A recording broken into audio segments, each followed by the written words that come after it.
Thank you. SSC 2026 সাল এবং SSC 2027 সালের শিক্ষার্থীদেরকে অসংখ্য অসংখ্য ধন্যবাদ আতিক কোচিং সেন্টার ইউটিউব চ্যানেলের সাথে থাকার জন্য। প্রতিদিন কিন্তু Atik coaching centre Facebook page বা ফেসবুক আইডি এবং ইউটিউব চ্যানেল প্রতিদিন গণিত ক্লাস আপলোড করা হয়।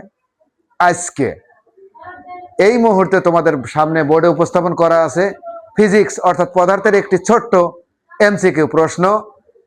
যতক্ষণ পর্যন্ত সমাধান না হয় ততক্ষণ পর্যন্ত তোমরা সাথে থাকো।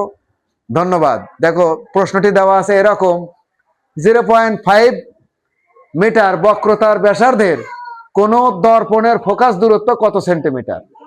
অর্থাৎ দর্পণ মানে কিন্তু আমরা সবাই জানি, দর্পণ মানে আয়না।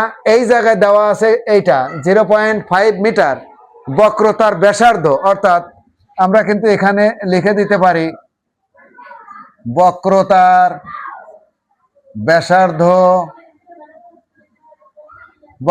ব্যাসার্ধ আর ইকুয়াল কত? 0.5। বক্রতার ব্যাসার্ধকে আর দ্বারা প্রকাশ করা হয় এবং যেটা চেয়েছে সেটা কি? ফোকাস দূরত্ব। এখানে তোমরা লিখে দিতে পারো ফোকাস দূরত্ব। ফোকাস দূরত্ব কিন্তু এফ দ্বারা কিন্তু ফোকাস দূরত্ব প্রকাশ করা হয়। এখন দেখো এই যেটা দেওয়া আছে এখান থেকে আমরা লিখতে পারি কি? আমরা জানি সূত্রটা কি? সূত্রটা আমরা জানি কি? এফ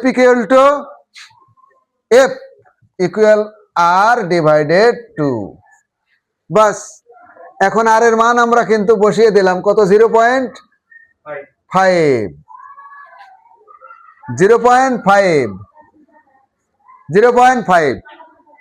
তাহলে নিচে 2। এইটা দ্বারা যদি আমি এটাকে এখন ভাগ করি, দেখো 0.5 আছে, 2 দ্বারা ভাগ করলে 0.25। কিন্তু বলছে কি কত? সেন্টিমিটার। অর্থাৎ সেন্টিমিটার যদি প্রকাশ করতে চাই তাহলে আমাদের হবে কি? 25, 100 দিয়ে গুণ করলে 25 সেন্টিমিটার। এটা কিন্তু আমাদের অঙ্কের আজকের আনসার।